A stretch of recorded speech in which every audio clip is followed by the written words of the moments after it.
Hello friends, welcome back to my channel. और आज मैं लेकर आया हूँ आपके लिए कॉमन मिस्टेक्स सीरीज़ का पार्ट 2, जिसमें नंबर 21 से 40 तक के सेंटेंस देखेंगे। अभी हम लोग कवर करेंगे। हम इंग्लिश बोलने में या लिखने में जनरली जो मिस्टेक्स करते हैं उनको मैंने इस वीडियो में स्पेशली इंक्लूड किया है, शामिल किया है। तो चलिए लेट्स गेट स्टार्टेड, शुरू करते हैं। यहाँ पर देखिए, आपका जो पहला सेंटेंस है वो क्या बोलता है? She is good in English. तो यहाँ पर क्या होता है कि गुड के बाद जैसे हम किसी भी स्किल में गुड रहते हैं या बैड रहते हैं, तो इन का यूज़ नहीं होता। यहाँ पर यूज़ होता है एट।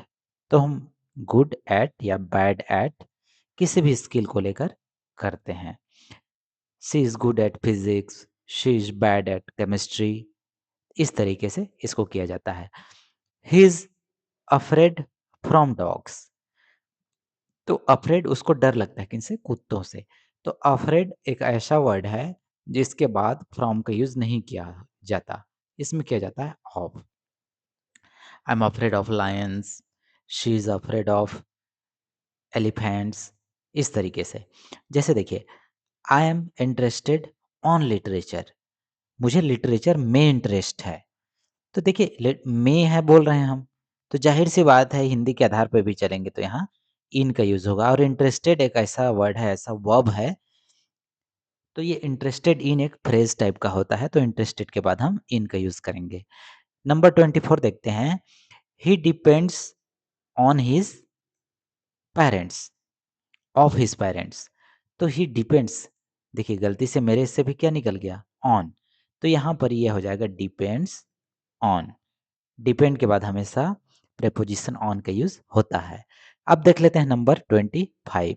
यहाँ क्या लिखा है? She is married with him, उसकी शादी उससे हुई है, उसने उससे शादी की है। तो यहाँ पर मैरिड एक ऐसा वर्ब है जिसके साथ हमेशा हम टू का यूज करते हैं, मैरिड विथ का यूज नहीं करते। तो चलिए ये भी कंप्लीट हो गया हमारा। अब हम बढ़ते हैं हमारे अगले सेंटेंस की ओर। ये क्या है? He is suffering blank fever. तो सफरिंग के बाद क्या आता है? आप लोगों ने भी एप्लीकेशन लिखा होगा छुट्टी के लिए, I am suffering from fever. तो सफरिंग के बाद हमेशा क्या का यूज होता है? फ्रॉम का यूज होता है। तो यहाँ पर लिखेंगे सफरिंग फ्रॉम। अब यहाँ पर देखिए नेक्स्ट सेंटेंस हमारा वो क्या है? I prefer tea than coffee. मैं प्रिफर करता हूँ किसको? चाय को। किसकी तुलना में? कॉफी की तुलना में। तो जहाँ पर प्रीफर वाली बात आती है तो यहाँ पर हम देन का यूज नहीं करते, वो हम कंपैरेटिव डिग्री में देन का यूज करते हैं। तो यहाँ पर हो जाएगा, दो चीजों के बीच में तुलना करते हैं तो to. I prefer physics to chemistry, I prefer English to Hindi, इस तरीके से इसका यूज किया जाता है। अब हम बढ़ लेते हैं थोड़ा सा, यहाँ आ जाते हैं। आगे जो क्वेश्चंस हैं हमारे पास कौन कौन से हैं? नंबर 28 देख लेते हैं। देखिए यहाँ पर स्क्रीन पर आप देख पाएंगे नंबर 28 क्या लिखा हुआ है? He is different than his brother. तो ये जो डिफरेंट वर्ड है, इसके बाद हम देन का यूज नहीं करते। हम देन का यूज तब करते हैं जब यहाँ कंपेरेटिव डिग्री वाला वर्ड हो, जैसे टॉलर, फास्टर, यंग, यंगर तो खैर नहीं, टॉलर, फास्टर, स्लोअर, इस तरीके से, कूलर, हॉटर। तो यहाँ पर हम यूज करेंगे डिफरेंट फ्रॉम, डिफरेंट फ्रॉम उससे, उसके भाई से। अब यहाँ पर आते हैं, देखिए next, she is angry on me. तो एंग्री के साथ ऑन का यूज बिल्कुल नहीं होता, एंग्री के साथ विथ प्रेपोजिशन का यूज किया जाता है। She is angry with me, I am angry with you, like that. अब हम बढ़ते हैं नंबर 30 पर। यहाँ पर देखिए क्या लिखा है? He congratulated me for my success. तो मेरे उसने मेरे क्या के लिए बधाई दी? मेरी सफलता के लिए। तो सफलता पर बधाई देना होता है, तो इसलिए पर के लिए फिर क्या हो जाएगा? ऑन। ऑन माई सक्सेस, मेरी सफलता पर। ऑन माई वीकनेस, मेरी कमजोरी पर। तो इस तरीके से इसको बनाया जाता है। अब हम बढ़ते हैं नंबर 31। क्या लिखा है यहाँ पर? I have a good news. तो यहाँ पर न्यूज़ जो है वो प्लूरल होता है। क्या होता है? बहुवचन होता है। तो प्लूरल के साथ हम अ का यूज़ नहीं कर सकते। तो इसको करना पड़ेगा आई हैव गुड न्यूज़। अब हम बढ़ते हैं नंबर 32 की ओर। क्या लिखा है यहाँ पर स्क्रीन पर? He gave me an advice. उसने मुझे एक क्या दी? सलाह दी। तो यहाँ पर क्या हो जाएगा? ये एडवाइस जो है ना, ये सिंगुलर नहीं है। ये क्या है? ये भी प्लूरल है। तो प्लूरल है तो इसलिए प्लूरल नाउन है, तो हम एन का यूज़ नहीं कर सकते। एन का यूज़ नहीं कर सकते। यहाँ पर हो जाएगा सम एडवाइस। अब हम बढ़ते हैं, शी बॉट। उसने खरीदा, क्या खरीदा? अ फर्नीचर, एक फर्नीचर। फर्नीचर भी प्लूरल होता है, सिंगुलर नहीं होता। तो हम एक का यूज़ नहीं कर सकते। तो हम लिखेंगे शी बॉट, यहाँ पर सम सम फर्नीचर। ठीक है, अनकाउंटेबल है, इसलिए हम सम का यूज़ करेंगे। यहाँ पर भी एडवाइस भी अनकाउंटेबल है।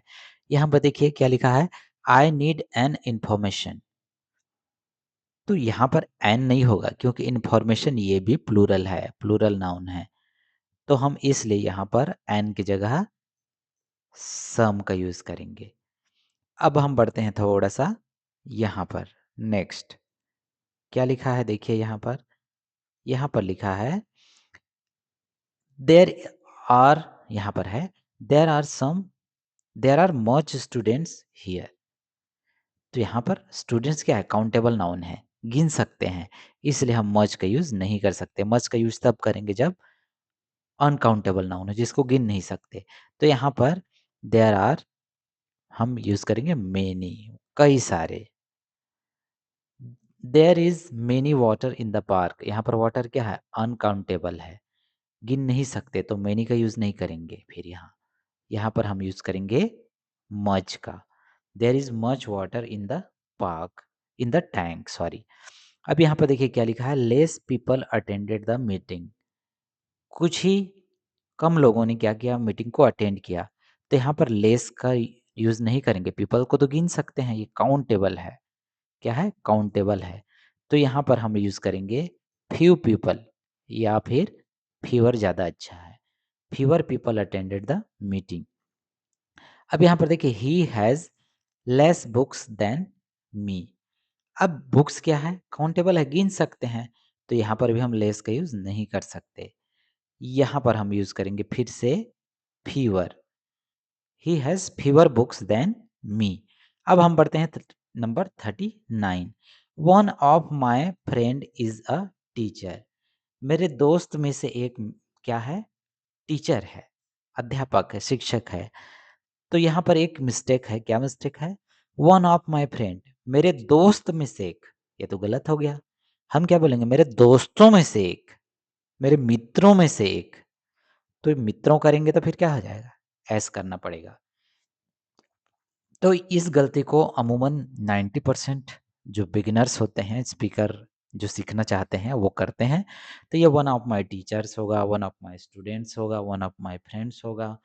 इस तरीके से वन ऑफ माय रिलेटिव्स होगा। यहाँ पर हम एस का यूज़ यहाँ प्लूरल करना पड़ेगा, जहाँ पर वन ऑफ माय यूज़ कर रहे हैं। तो आई होप आपको समझ में आया होगा। अब हम बढ़ते हैं number 40। Each students has a book. अब यहाँ हैज़ कर रहे हैं तो ये तो सिंगुलर होना चाहिए। ईच भी सिंगुलर को दर्शाता है, प्रत्येक। तो यहाँ स्टूडेंट्स कैसे करेंगे? तब हम नहीं कर सकते। तो इसलिए हम यहाँ यूज़ करेंगे each student has a book. प्रत्येक स्टूडेंट के पास एक किताब थी, है, पॉजेसिव हैज़ है। तो आई होप कि आपको समझ में आया होगा। इस कॉमन मिस्टेक सीरीज का पार्ट 1 मैंने बना लिया है, और उस वीडियो का लिंक मैं डिस्क्रिप्शन बॉक्स में दे दूंगा आपको। और इसके बाद मैं कॉमन मिस्टेक्स में पार्ट 3, 4 और 5 तक का वीडियो मैं बनाऊंगा। तो आप मेरे चैनल के साथ बने रहिए। यह वीडियो आपको अच्छी लगी होगी तो इसको लाइक करें, शेयर करें, और चैनल को यदि आपने सब्सक्राइब नहीं किया होगा तो please subscribe to my channel. इस वीडियो में केवल इतना ही। फिर मिलेंगे एक नई जानकारी, नई इन्फॉर्मेशन के साथ। तब तक के लिए take care, keep learning English. Thank you so much. जय हिंद।